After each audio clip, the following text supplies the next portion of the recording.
In our science desk today, we look at how the internet transmits information from your computer out to computer networks and to other computers. There are two things which determine the speed at which the information travels. The method of transmission, for example, copper cable versus fiber optic threads, and the translation mechanisms, types of modems and phone lines. The more pieces of information is broken into, sent, and reassembled, the faster it moves from place to place. For example, chopping something up into 1,000 pieces and sending them all at the same time allows them to get to the other side faster than, say, chopping them into 100 pieces and sending 10 transmissions. Now, a relatively inexpensive laser promises bigger, faster internet connections, as Don Knapp explains.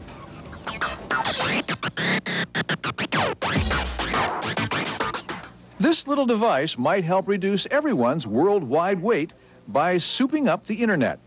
It's a new laser able to send more and more information through fiber optic cables that carry much of the internet's long-distance traffic.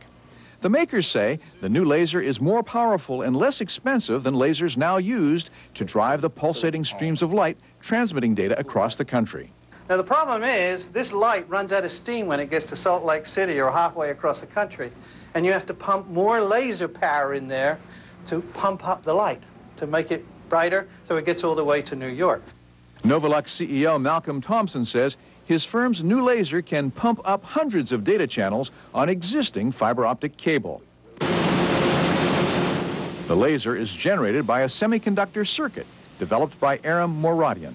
We have now been able to make the laser operate in a perfect high-power beam, but even more importantly than that, we have done it with the ability to manufacture in volume at very low cost. The new laser chips produce a perfectly rounded laser beam that precisely fits the rounded strands of fiber optic cable.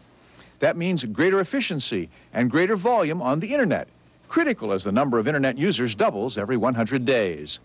The inventor of the original laser, Nobel laureate Charles Townes, joined Novolux as a scientific advisor.